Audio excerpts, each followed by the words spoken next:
Buenas noches, hermanos. Nuevamente retomando las clases de Hebreo, ya casi finalizando. Estamos entrando al capítulo 12 de Hebreos.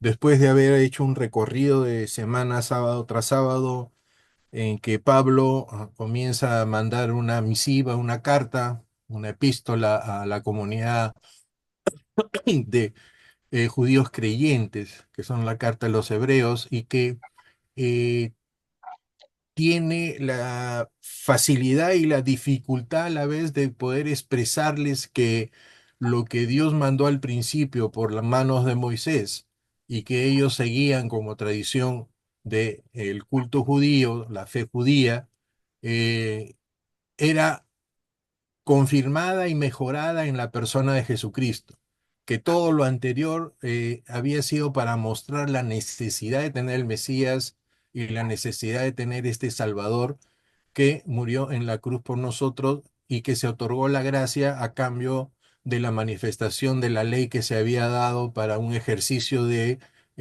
comunión, para restaurar comunión con Dios. Y que la única forma de que todas las cosas que Él mostró a través del Antiguo Testamento se ponían en la persona de Cristo, se cumplían en la persona de Cristo. Todas las promesas que estaban en el Antiguo Testamento, todos los profetas que comenzaron a hablar sobre la misericordia de Dios y cómo se podía restaurar a este pueblo, era por medio de un Salvador. Este Salvador, nosotros en el Nuevo Testamento lo vislumbramos y lo vemos como un nacimiento de María, como un crecimiento de un ser totalmente humilde y humillado a la voluntad y sometido a la voluntad de Dios para hacer la voluntad de Él con gozo, con alegría, y era un Mesías, un enviado, un ungido, sometido al sufrimiento por amor a nosotros. Todo esto está tratando Pablo de enseñar a esta comunidad a que puedan ellos realmente dejar lo que Dios había permitido que aprendan a través de todo lo que era sacrificio, leyes, ordenanzas, mandamientos, para que puedan seguir por fe a Jesucristo, el resucitado, el que había traído la gracia de parte de Dios, para que ellos no se compliquen la vida en querer ejercer unas obras para salvación, porque la salvación venía por fe. Entonces, hemos visto a través de estos capítulos y el anterior, ante todo, que es un poquito eh, fuerte en el sentido de poder desmenuzarlo en el capítulo 11, ver todos esos testimonios de fe de aquellos que Dios había llamado para su obra, aquellos que Dios había llamado para prolongar la misericordia, se manifiesta al final en la persona de nuestro Señor Jesucristo. Entonces nosotros ahora somos bendecidos por esta gracia, pero tenemos que también entender que esta carta dada a la comunidad hebrea también es una exhortación a nosotros. Mientras Pablo está tratando de animar, de exhortar, de darle ánimo para que sean constantes en la fe y tengan la santidad presente por la cual nadie verá a Dios, si es que no la tiene, entonces eso también a nosotros inmediatamente cuando lo leemos, ahora vamos a leer el capítulo 12, impacta en nuestra vida espiritual. Pero tenemos que entender que siendo este un estudio de la carta a los hebreos, debemos entender en el contexto cultural de lo que está pasando en ese momento. No ir de frente a una interpretación espiritual, pero sí nos puede ayudar bastante el tratar de entender lo que se quiso decir en ese momento. Tanto así que terminando el capítulo 11, a ver, disculpen, pero boca seca. A ver, el capítulo 11 al final, el último versículo, antes de entrar al 12,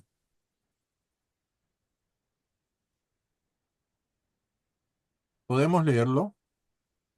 Amén. Dice, proveyendo Dios alguna cosa mejor para nosotros, para que no fuesen ellos perfeccionados aparte de nosotros.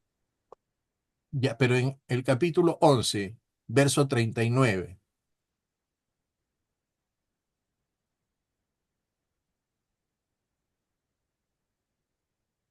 Perdón. Y todos estos, aunque alcanzaron buen testimonio mediante la fe, no recibieron lo prometido, proveyendo Dios alguna cosa mejor para nosotros, para que no fuesen ellos perfeccionados aparte de nosotros. Correcto. Entonces, este versículo está dando un puente para poder entender al capítulo 12, cómo entra el capítulo 12 en el versículo.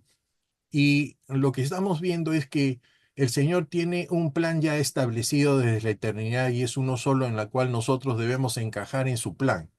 No que el Señor pone planes para que nosotros podamos cumplir todos al final lo mismo que Dios ha determinado. Existe un solo plan y Él tiene un modo de hacerlo. Hay un principio, un medio, un final.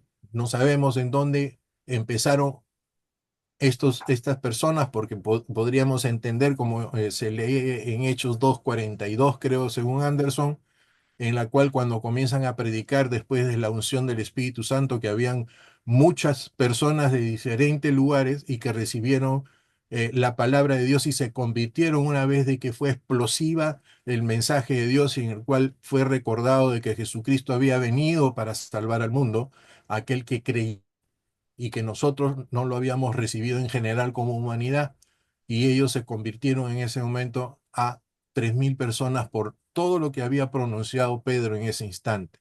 Entonces, ese grupo que había de todos los lugares pudo esparcirse, y este lugar donde recibe la carta Pablo y manda a los hebreos son parte, posiblemente, porque no está establecido, pero posiblemente sean parte de esos ya cristianos que se habían convertido en ese momento y seguían en esta fe, que no la tenían o no la manejaban bien, porque nosotros tenemos que ir aprendiendo poco a poco a desarrollarnos en esta fe que Dios nos ha regalado, y mientras vamos caminando nos vamos fortaleciendo.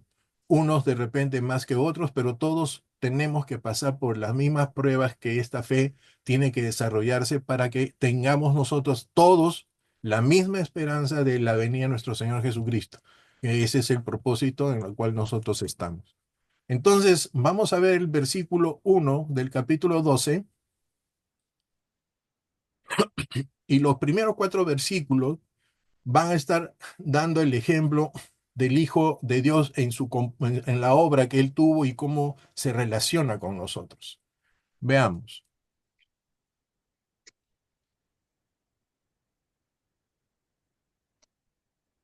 Yo aquí les he puesto el texto completo, pero lo vamos a desarrollar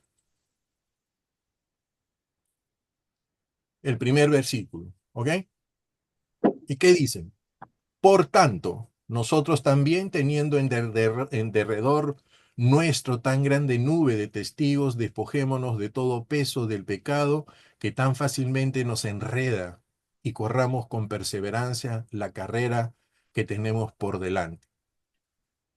Dentro de esto nosotros estamos viendo esta conexión, ¿no? Este puente del capítulo 11 al capítulo 12 que dice por tanto. O sea, en consecuencia de lo que habíamos estudiado del verso del capítulo 11 con todas esas manifestaciones de la fe, cómo se desarrolló en cada uno de los personajes y cuál fue la acción que ellos tuvieron a raíz de esa fe, de esa creencia en el Dios Todopoderoso y las promesas que Él daba, nos está diciendo a nosotros que debemos tener presente todo lo que sí ha sido manifestado en el capítulo 11 para que nosotros podamos desarrollarnos de alguna manera. Veamos. El versículo comienza con la expresión por tanto, que indica una conexión directa con el capítulo anterior. Este es el 11 donde están los testigos de la fe que ya hemos mencionado en el capítulo 11. La gran nube de testigos se refiere a los héroes de la fe mencionados en Hebreos 11, quienes a pesar de sus dificultades perseveraron en su fe y ahora nos animan con el testimonio de sus vidas. Eh, Normalmente cuando uno se desarrolla solo en una fe como la nuestra, a veces uno toma criterios porque ha leído de un lado a otro, ¿ok? Pero es bueno tener siempre hermanos, vamos a poner de alguna forma, mayores, entre comillas, para que puedan corroborar lo que ellos creen y poder dialogar y poder sopesar y poder saber cómo están las cosas. Normalmente en el pueblo de Israel, las mamás enseñaban a los hijos las tradiciones totales y lo que había pasado el pueblo de Israel con Egipto, pero en el sentido de manifestar el poder de aquel Dios que estaban creyendo, cómo ellos, ese Dios había protegido a este pueblo y había salido de ese lugar en el cual eran esclavos. Y todo lo que era manifestado, el poderío y las manifestaciones de las nubes, de la torre de fuego, de lo que pasaba con la roca que daba agua, del maná, de todo lo que había en ese proceso en que el pueblo pasó en estos 40 años. Esas características de enseñanza a todas estas personas, lo que estaba haciendo es que conocían a ese Dios, tenían entendimiento de qué cosa estaban hablando en ese momento, de quién estaban hablando. Entonces, para nosotros, después de que a ellos les está indicando eso, de que había una nube de personajes que ellos sí conocían porque era su cultura, para nosotros, esa manifestación lo que nos debe dar a nosotros es una visión, nos debe dar una forma de ver cómo uno debe andar en las cosas del Señor. Es por eso que está mencionando que debemos andar despojándonos de todo peso y del pecado. Ahora, ¿qué cosa es esto? Pablo exhorta a los lectores diciendo despojémonos de todo peso y del pecado que nos asedia. Espiritualmente nosotros entendemos de esto de una manera, pero el peso puede referirse a cualquier cosa que nos impida correr la carrera de fe con libertad, incluyendo las preocupaciones materiales, las distracciones mundanas o incluso las dudas y temores. En este caso, después de haber pasado Pablo en una explicación de la superioridad de Cristo a nivel de los ángeles, del tabernáculo, del sacrificio, de todo lo demás, esas tendencias tradicionales podían ser en ese momento obstáculo para que ellos pudieran aferrarse y seguir adelante en el ánimo que Pablo estaba tratando de darles. Entonces, esto que hablamos de el despojémonos de todo peso puede también referirse al momento de la legalidad que había en ese momento en el pueblo eh, judeo-cristiano, porque la tendencia y lo que hemos estado mirando es que ellos querían ir o retroceder nuevamente a esas tradiciones. Y Pablo estaba exhortando duramente para que ellos no llegaran a eso porque iban a entrar en un proceso de rebeldía y estaban tirando por la borda todo lo que Jesucristo había hecho. No en el hecho de desbaratar, sino en el hecho de creer y menospreciar lo que Jesucristo había hecho. Entonces, el pecado que nos asedia se refiere a la tentación constante de volver a las prácticas y creencias del pasado. En este caso, nosotros, si queremos ponerlo en una balanza, equivalencias, hablamos siempre de estar cristianos carnales, ¿no? O sea, no haber dejado las cosas carnales que nos asedian y que estamos yendo paralelamente una vida que no corresponde, sino tenemos que limpiarnos de todo eso para seguir una vida como lo que estaba mencionando Pablo, en santidad. Entonces, este primer versículo está exhortando a todos, esta comuna, para que dejen todas esas preocupaciones que tenían en ese momento, porque querían volver nuevamente al proceso de los judíos, a sus tradiciones, y que estaban perseguidos y que estaban amenazados, y pues son cosas reales y pueden darte temor, deben darte miedo. Pero lo que él estaba aferrando es que ese testimonio, esa gran nube de testigos de cómo fue en esa lucha de la fe, eso es lo que decíamos nosotros llegar. Más aún, vamos a llegar poco a poco, más aún teniendo a Jesucristo como nuestro Salvador.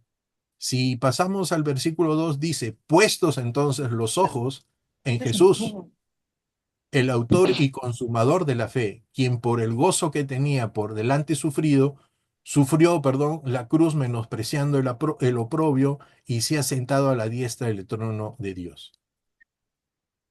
El versículo nos presenta a nuestro Señor como un modelo perfecto de perseverancia en la fe. Él es el autor y consumador de la fe. Todos conocemos esta frase.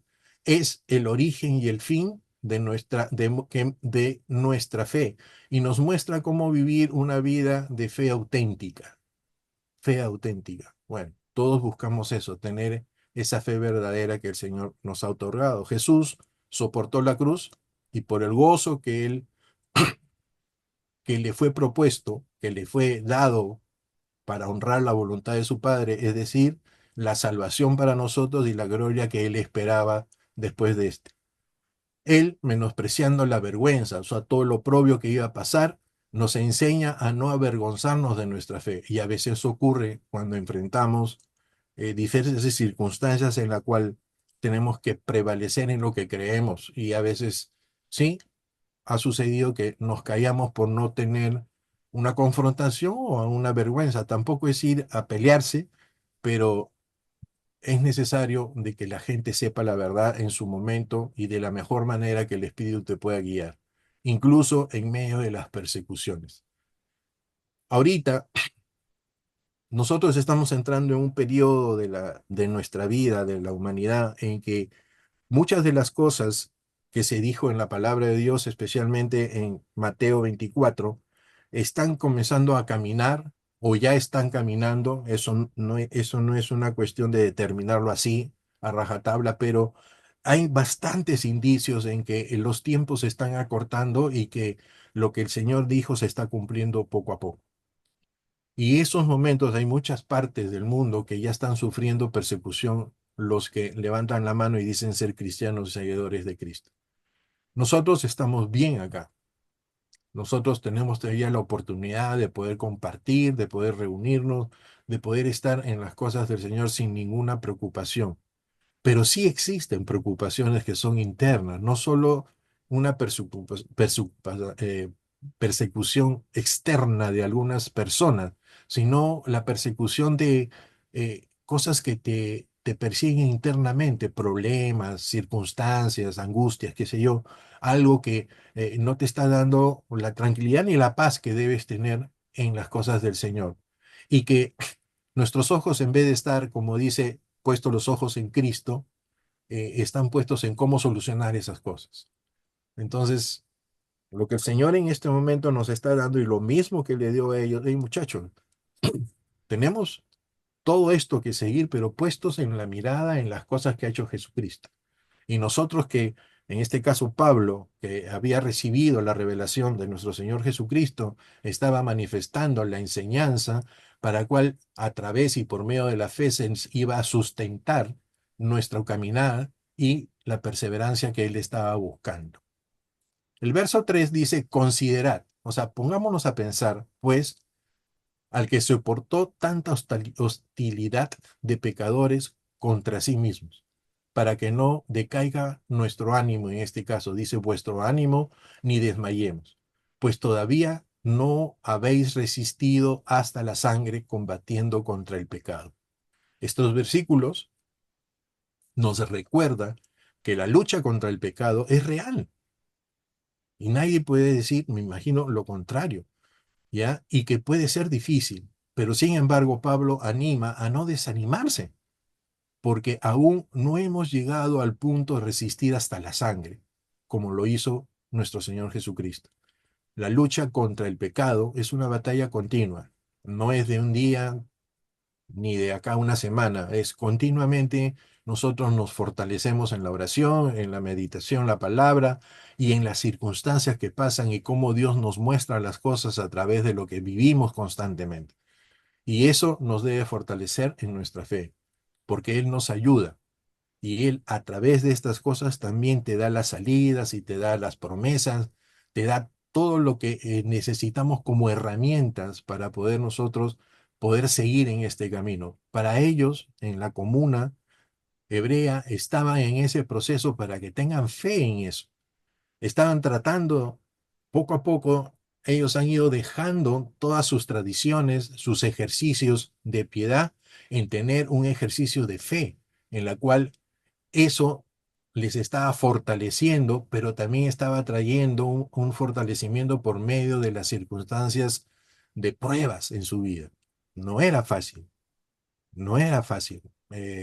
Nosotros ahora podemos decir, bueno, sí, eran perseguidos, pero esa palabra perseguidos conlleva mucho en un contexto de lo que sucedía en ese momento. No, no sabemos. Es como si cuando te roban acá y te ponen una pistola en la cabeza, todo ese sentimiento que tú tienes cuando te están robando, ese miedo, esa angustia, todo eso por lo que te están robando es porque está tu vida en peligro. Y lo mismo en este momento, todo lo que ellos tenían era esa persecución y temían y estaban con también un grupo que los acechaba y los menospreciaba. Y entonces estaban solos, estaban caminando solos, ya no pertenecían ni a un lugar hacia la izquierda, ni a un lugar hacia la derecha, eran de otro lugar y que tenían que estar ahí juntos perseverando porque esa era la palabra que el Señor había enviado hasta que Él aparezca nuevamente. Estos primeros 4 versículos, dice Pablo, nos invita a considerar el ejemplo de Jesús para que no nos cansemos ni desmayemos en nuestra fe. La contradicción de pecadores se refiere a la posición que Jesús enfrentó durante su ministerio, incluyendo la persecución, el rechazo y la muerte. Al mirar a Jesús encontramos la fuerza para perseverar en nuestras propias luchas. Cada uno, me imagino que sabe de dónde está y cómo está. Así que no vamos a ampliar más en esto. Miren, nosotros en este tema, yo he traído este versículo 1 Corintios 10:11, porque así como hay ese ejemplo del capítulo 11, todas las cosas que sucedieron en este proceso del pueblo de Israel, dice, en el 1 Corintios 10:11 dice, y estas cosas les acontecieron porque la narrativa hacia arriba en los otros versículos está hablando de lo que padecieron el pueblo de Israel en el desierto. Y dice, y estas cosas le acontecieron como ejemplo y están escritas para amonestarnos a nosotros, a quienes han alcanzado los fines de los siglos. O sea, al final ya de los tiempos, al final en que se va a cumplir todas las cosas, a nosotros lo que leemos en la palabra de Dios nos ayuda para amonestarnos. ¿Y cuál es el propósito? Así que, dice, así que el que piense estar firme, mire, no caiga. Entonces, una de las cosas que nosotros debemos tener como, vamos a poner así, como forma de vida, por más que tú tengas algún conocimiento, ¿no? Que Dios te lo haya otorgado por distintos medios, no es tanto el conocimiento, sino es tanto la perseverancia y el ejercicio de la fe que nos obliga a nosotros y nos obliga de amor, no nos obliga de estar esclavo como en el pecado, pero somos unos esclavos por amor, sellados por el amor del Señor, que nos debe obligar, y lo vamos a poner así, nos debe obligar a seguir en las cosas del Señor.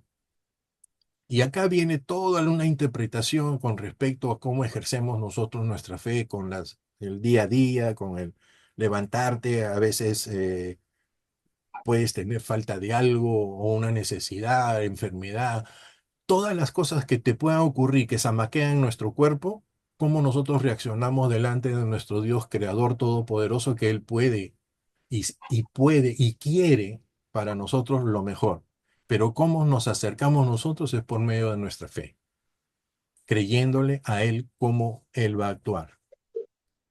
Entonces, vamos a pasar a los versículos 5 al 13 para que ver cómo Pablo comienza a enseñar esta seguridad que debemos tener todos en el amor de Dios. ¿Ok? Otra vez, les pongo acá todo el texto, no lo voy a leer, para que lo tengan ustedes en sus Biblias ahorita, y vamos verso a verso.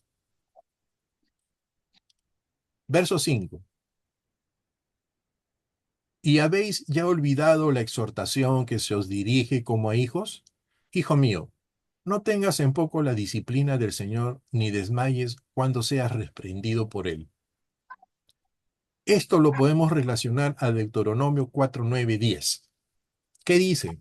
Solamente guárdate y guarda diligentemente tu alma, no sea que te olvides de las cosas que tus ojos han visto. Miren, ese pueblo que vio todo el poder de Dios, todavía existía la rebeldía, ¿no?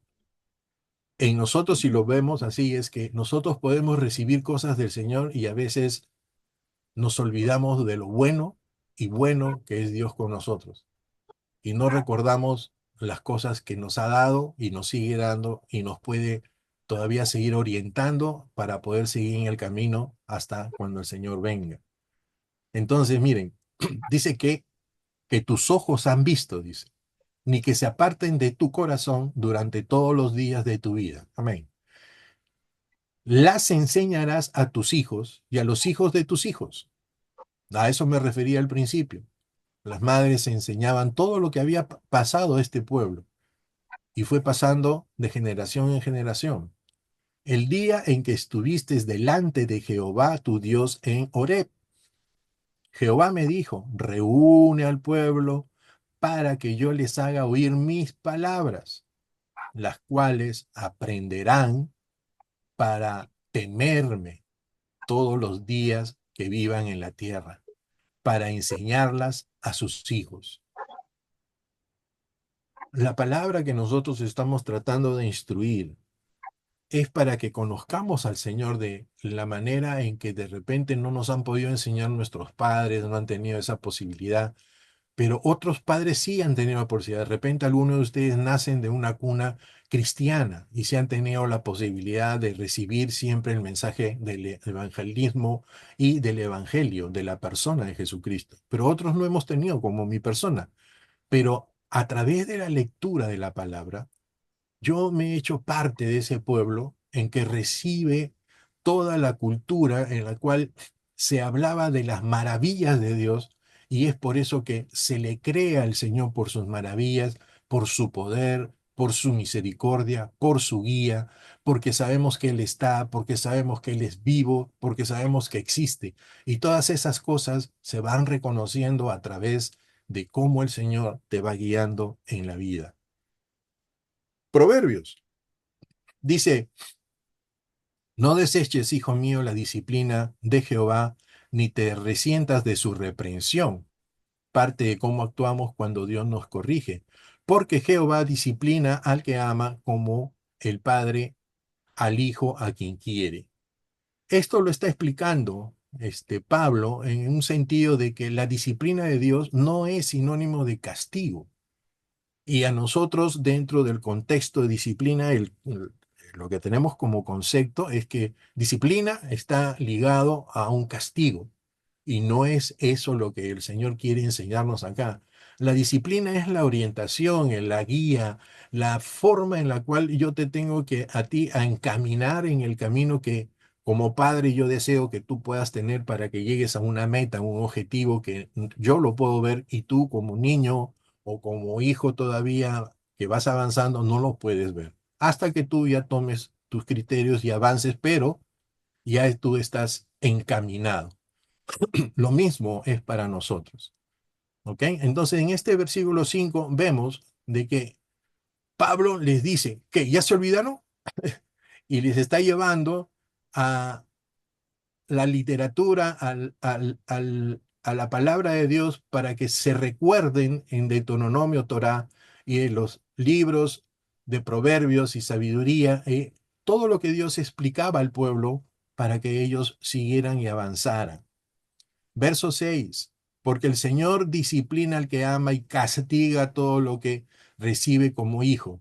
Esta palabra quizás nos marea un poco con la disciplina y castigo, pero bueno, cuando tengan el tiempo tendrán que hacer su estudio y que en realidad lo que se está tratando de manifestar es que Dios corrige, y nosotros hemos corregido a nuestros hijos a veces hasta con observaciones o como lo que denominamos castigos, pero no el castigo en el cual hay ese de un papá desesperado que maltrata a los hijos porque algo hicieron mal. Entonces hay que establecer bien cuáles son los hitos, ¿no? Y cuáles son los caminos y las correcciones que uno hace. Permaneced bajo la disciplina. Dios os ha tratado como a hijos, porque ¿qué hijo es aquel a quien su padre no disciplina? Quiere decir que parte de la relación padre-hijo es que la orientación en el caminar es la disciplina que nos ayudan nuestros padres a poder avanzar y, bueno, formarnos como ellos han deseado y como nosotros también tenemos por naturaleza interna. ¿Qué dice Deuteronomio 8:5? Reconoce pues en tu corazón que como un hombre corrige a su hijo, así te corrige Jehová tu Dios. Es decir, de la misma manera como tú has tenido de repente oportunidad de tener hijos y has corregido o corriges a tus hijos, es de la misma manera como Dios también te va a tratar. Entonces, seguimos, Santiago 1:12, bienaventurado el hombre que persevera bajo la prueba, porque cuando haya sido probado, recibirá la corona de vida que Dios ha prometido a los que le aman. Pablo está orientando a todo este pueblo a que lo que está sucediendo en ese momento está el Señor disciplinando para que ellos no se vayan a donde no deben y sino que consigan perseverar en el camino de Jesucristo. Y por consiguiente, esa disciplina trae por consiguiente un proceso en el cual puede ser doloroso, pero no es por maldad, sino por amor. ¿Ya? ¿Qué dice? 8. Pero si estáis sin disciplina, la cual todos han sido participantes, entonces sois ilegítimos y no hijos. Además, teníamos a nuestros padres carnales que nos disciplinaban y les respetábamos y les respetamos aún. No obedeceremos, no obedeceremos con mayor razón al Padre de los Espíritus y viviremos. Ellos nos disciplinaban por pocos días, como a ellos les parecía, claro, de acuerdo a lo que también habían sido instruidos, mientras que Él nos disciplina para bien, a fin de que participemos de su santidad. Existe el propósito. ¿Qué dice? Efesios 6:1-4. Hijos, obedeced en el Señor a vuestros padres, porque esto es justo. Honra a tu padre y a tu madre, que es el primer mandamiento con promesa, para que te vaya bien y vivas largo tiempo sobre la tierra. Y vosotros, padres, no provoquéis a vuestros hijos, sino criadlos en la disciplina y en la instrucción del Señor. Este versículo nos ayuda a ver el equilibrio que debe existir en el proceso de la educación con nuestros hijos. Y esto lo está mostrando Pablo en ese momento para que entiendan que la misma relación con la que ellos han tenido la naturalidad de los padres con la corrección que les han hecho a ellos, para que no se sorprendan de cómo el Señor les estaba corrigiendo en ese momento. Y este versículo nos ayuda a nosotros a ver cómo es que debe haber un equilibrio entre el respeto y el amor y honra que le debemos tener a nuestros padres y lo que los padres deben también observar con respecto a sus hijos. Verso 11. Al momento, en ese momento, ninguna disciplina pues parece ser causa de gozo, y eso es verdad, sino de tristeza, pero después da fruto apacible, de justicia a los que por medio de ellos han sido ejercitados. Eso quiere decir que ha habido una constancia en este proceso. Miren, Proverbios 19:18 dice, corrige a tu hijo mientras haya esperanza, pero no se exceda tu alma para destruirlo. ¿Ok? De lo que estamos hablando. Otro, Romanos 5:3-5. Y no solo esto, sino que también nos gloriamos en las tribulaciones, sabiendo que la tribulación produce perseverancia, el propósito, ¿ok? Y la perseverancia produce carácter probado, y el carácter probado produce esperanza. Y la esperanza no acarrea vergüenza, porque el amor de Dios ha sido derramado en nuestros corazones por el Espíritu Santo que nos ha sido dado. En ese momento del verso 11 dice, ninguna disciplina pues te trae gozo y eso es verdad. Pero después, el propósito final es que te está dando a ti en tu corazón y en tu vida la esperanza. O sea, la prueba de la fe tiene su proceso o su meta o su objetivo, crear en nosotros la esperanza de que las promesas dadas por el Señor se hagan para nuestra vida. Y estas promesas nos ayudan a vivir en santidad, nos ayudan a vivir en el camino que Dios ha determinado.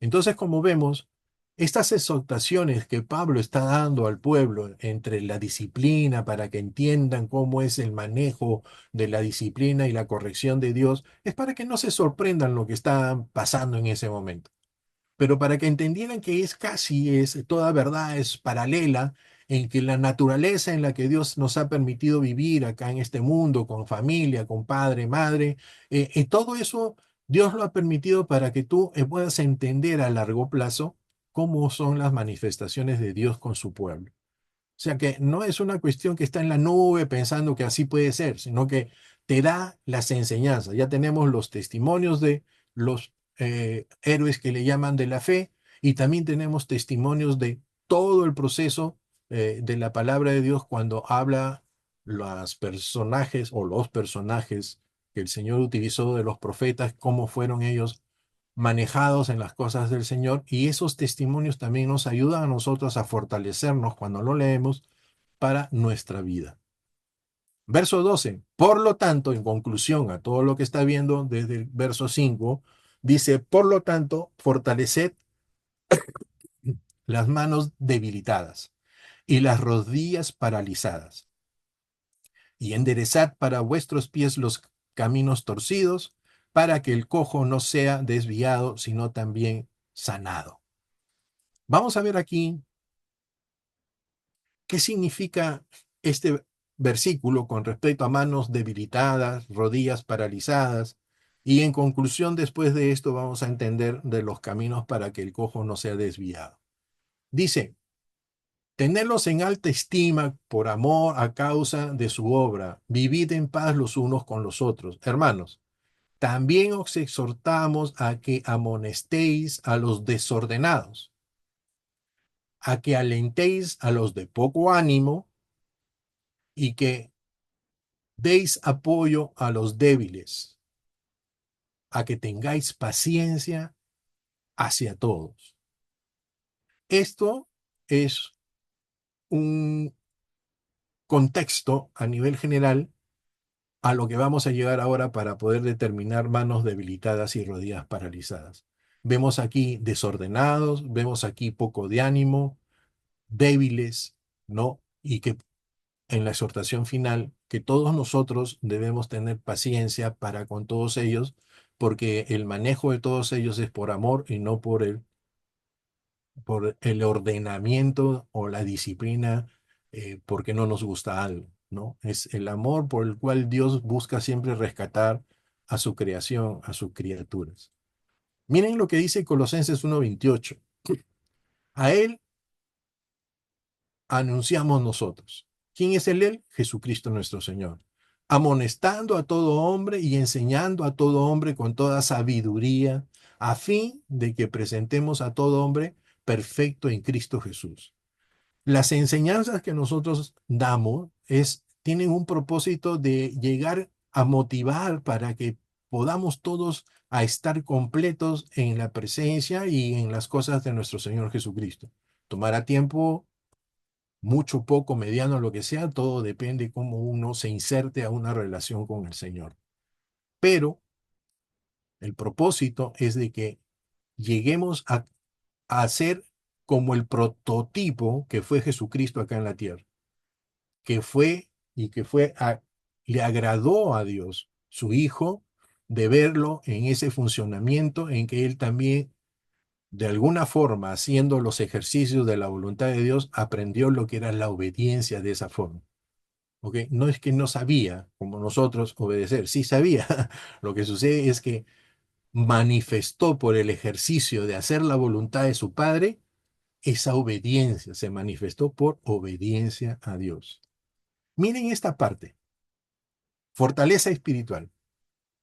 He tenido que recurrir un poco a algunas cosas de los judíos porque vamos a ver el por qué. Dice, en el judaísmo la frase manos débiles representa debilidad espiritual y la falta de fe. Las rodillas vacilantes simbolizan la duda, el miedo, la incertidumbre.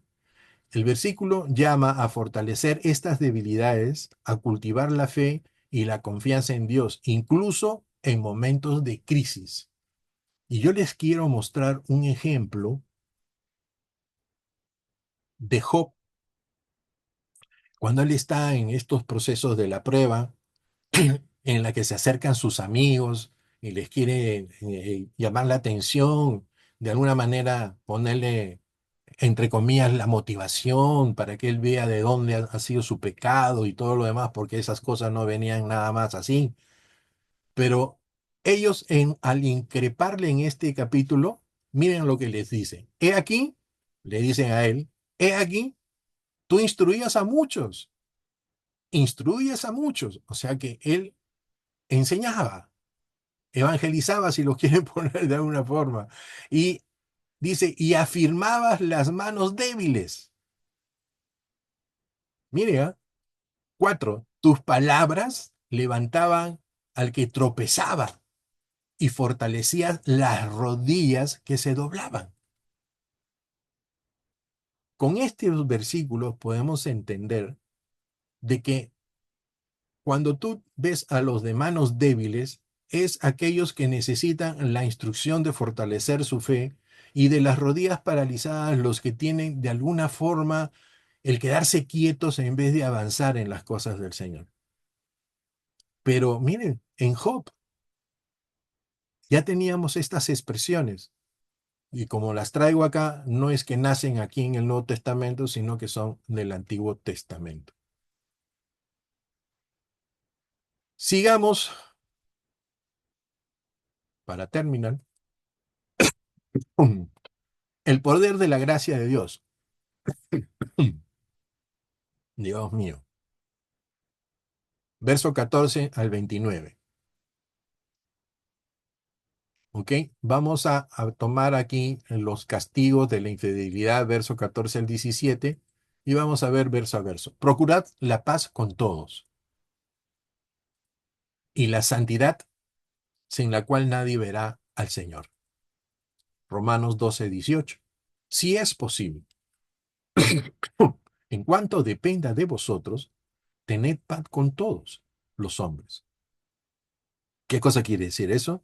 Que nuestro principio y nuestra forma de ser es andar de esa forma. Claro que podríamos chocarnos con paredes que de repente no respondan de acuerdo a lo que nosotros queremos hacer, pero si es posible de parte de nuestra parte, siempre debemos nosotros tener la paz con todos los hombres. Romanos 6:22. Pero ahora libres del pecado y hechos siervos de Dios, tenéis como vuestra recompensa la santificación y al fin la vida eterna. Pero ahora, libres del pecado y hechos siervos de Dios, tenéis por vuestra recompensa, en otras versiones dice por vuestro fruto, la santificación y al fin, y como meta, la vida eterna. Verso 15. Mirad bien que ninguno deje de alcanzar la gracia de Dios, que ninguna raíz de amargura brote y cause estorbo, y que por ella muchos sean contaminados. No solo estaba tratando Pablo de evangelizar, de poner un espíritu cristiano en este grupo de comunidad, sino que también había problemas internos. Había problemas, como dice pues Colosenses, ¿no? En el capítulo 3, que dejad pues fornicación, adulterio y cosas pues que exteriormente se notan como pecado, entonces como cristiano no podemos hacer. Pero también dejad, dice más abajo, deja la ira, ¿no? El enojo, ¿no? Esas cosas que no se ven, que no son exteriores, pero que están en nuestro corazón. Entonces, esas cosas que a veces las dejamos de lado por algún motivo y no queremos acordarnos, pero cuando vienen, vienen como oleajes que nos sacuden. No debemos tener esas cosas por más de circunstancias que hayamos vivido. Y esto lo manifiesta en esta parte. ¿Por qué? Porque circunstancias que no dan que la conciencia que Dios nos ha limpiado de pecado se ensucia de alguna manera por cosas que no han sido solucionadas en nuestro camino, son peligrosas porque son el inicio de una posible amargura y esta te lleve a una rebelión de las cosas del Señor, un anatema, una apostasía y por consiguiente a caer de esa gracia de Dios.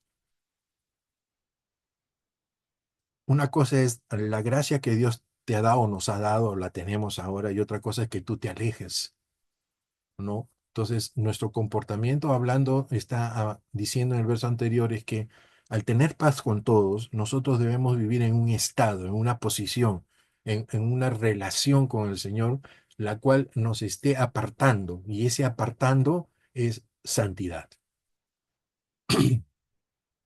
Vosotros que pretendéis ser justificados en la ley, habéis quedado desligados de Cristo y de la gracia habéis caído. Wow, ya había ocurrido. Habría unos grupos ya en el entorno cristiano, no en esta carta a los hebreos, pero Gálatas ya dice de que habían muchos que vosotros que pretendéis ser justificados en la ley, habéis quedado desligados de Cristo y de la gracia habéis caído.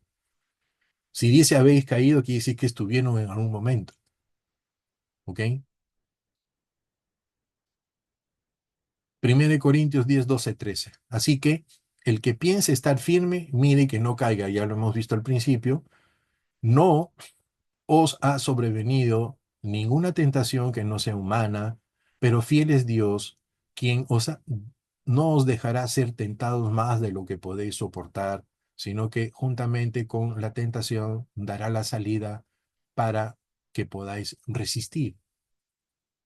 O sea que el apartarnos y salir de estas cosas que nos ocurren con la tentación, al final lo que nos hace es resistentes a próximos ataques, ¿no? Entonces les está motivando a que eviten estar contaminados con raíz de amargura con respecto a todo lo que pudieran estar pasando y que no salga ninguna situación de pelea ni de disgusto entre ellos que necesitaban estar unidos para seguir en las cosas del Señor.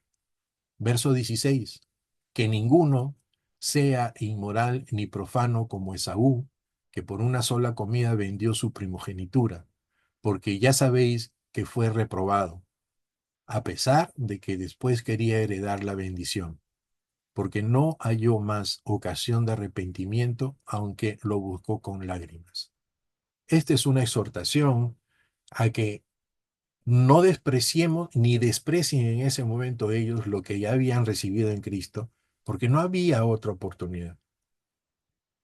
El desprecio ya era una situación de volver a la justificación por la ley, de las tradiciones y de las cosas, y estabas dejando el camino nuevo que había sido enseñado a través de Jesucristo y por la gracia. Y eso es peligroso. Segunda de Pedro 2, 20, 22. Porque si los que han escapado de las contaminaciones del mundo por el conocimiento de nuestro Señor, Salvador y Salvador Jesucristo, se enreda de nuevo en ellas y son vencidos, el último estado les viene a ser peor que el primero. Pues mejor les habría sido no haber conocido el camino de justicia que después de conocerlo, volver atrás del santo mandamiento que les fue dado. A ellos les ha ocurrido lo del acertado proverbio, el perro se volvió a su propio vómito y la puerca lavada a revolcarse en el cieno. Esta es una llamada fuerte en Segunda de Pedro, pero que está relacionada a lo que está hablando en el verso 16 y está relacionado a ese llamado que se nos da a nosotros. No estamos hablando de que vivas una vida cristiana de miedo, pero sí por respeto. Y para tenerte respeto tiene que haber honra a quien tú crees, en este caso a Dios.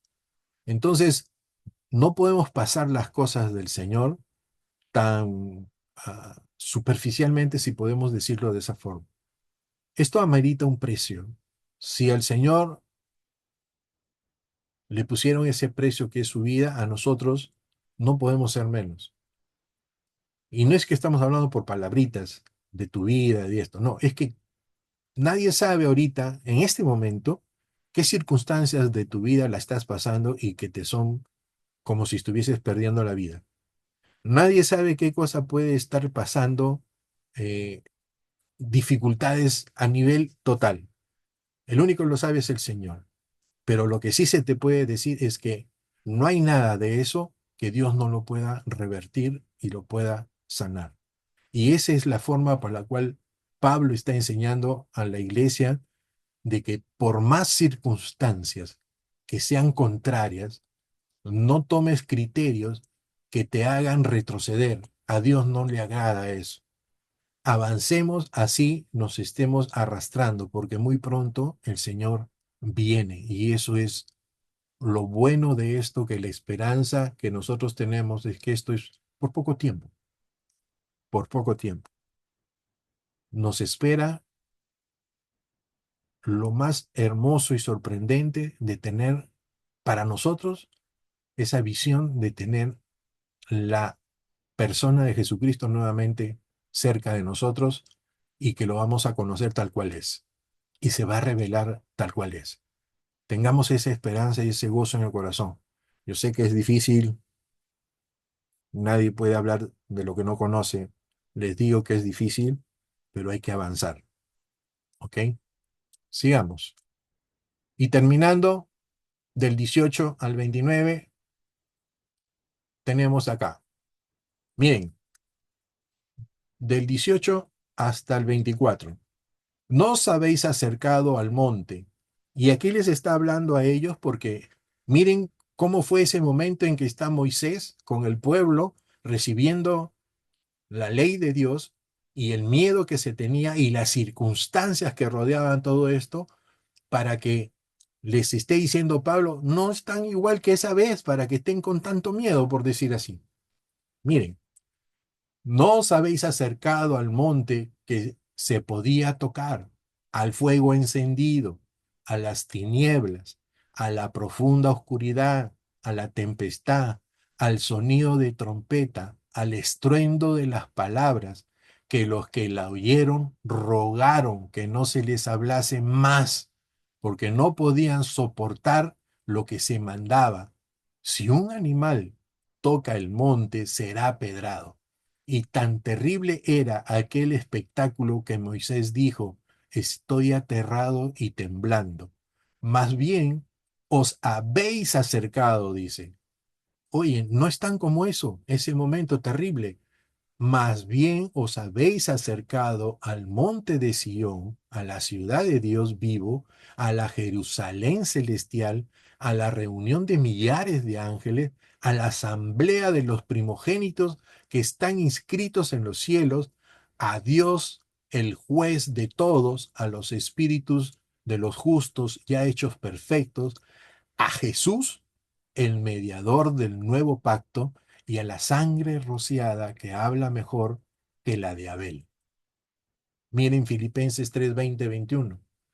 Porque nuestra ciudadanía está en los cielos. ¿De dónde pertenecemos?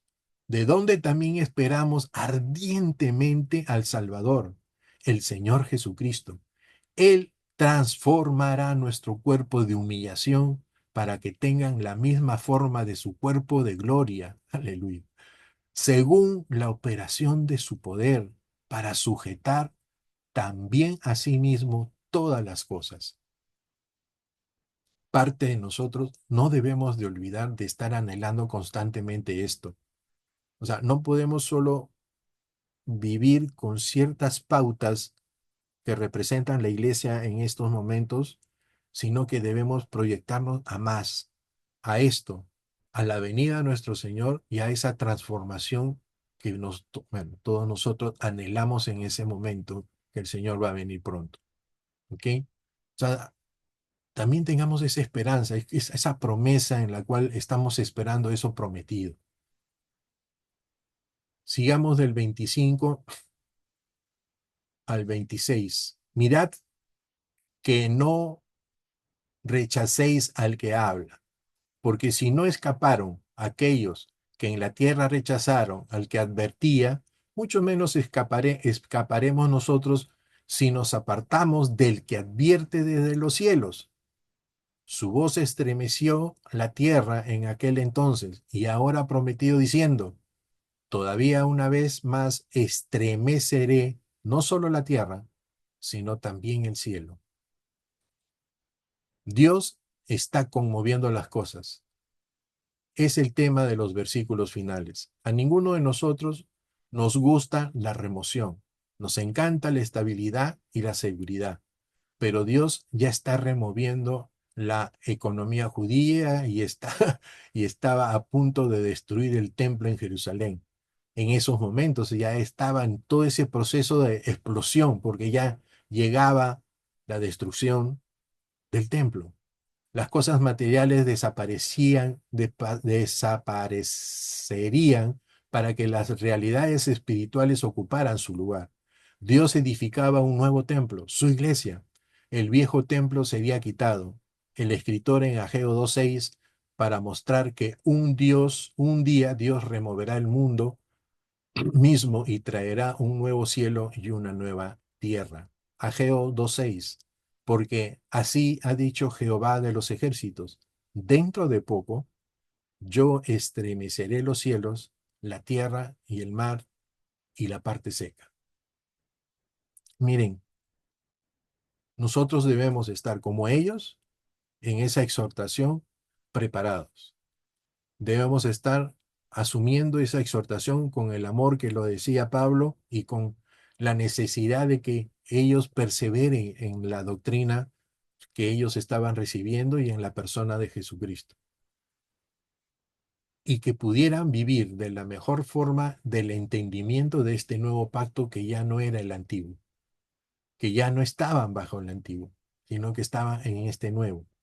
Pero este nuevo no era pues para pasarse de gracia en el sentido de que, bueno, me siento y recibo todo, sino que era para una participación sin que nos pese el yugo, sino que era una exhortación para que podamos caminar con alegría y libres de toda esa atadura que hemos tenido anteriormente. Ahora el problema está,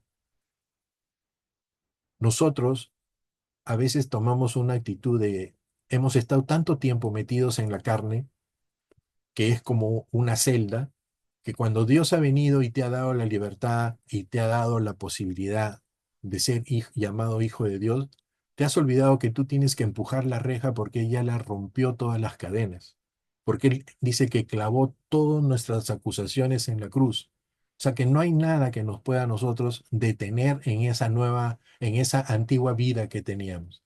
Todo está hacia adelante. Pero si no damos el paso, si no fortalecemos esas rodillas que le estaba diciendo a este pueblo judío cristiano, si no tomamos nosotros la batuta de andar y caminar, entonces no somos dignos en esa parte o tenemos pues que aferrarnos más o necesitamos más de la presencia del Señor y tenemos que por ende estar leyendo más la palabra de Dios para que ésta nos dé libertad de todas nuestras ataduras, esperando que el Espíritu Santo pueda darnos la revelación total de las cosas que necesitamos para ser convencidos nosotros y poder seguir adelante. Miren el final de estos versículos, del 27 al 29. Él mismo explica la expresión todavía una vez más, indica con claridad que será removido lo que puede ser sacudido como las cosas creadas para que permanezca lo que no puede ser sacudido. Así que, habiendo recibido un reino que no puede ser sacudido, retengamos la gracia y mediante ella, miren, el propósito de la gracia, y mediante ella sirvamos a Dios, agradándole con temor y reverencia, porque nuestro Dios es un fuego consumador. Ok, hermanos,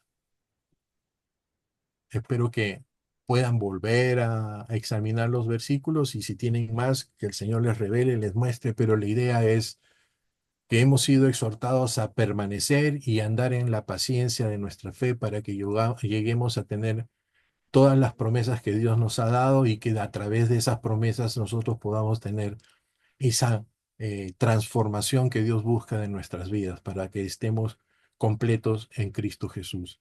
Andemos en esa posición que Dios nos ha dado, que es estar apartados para servirle.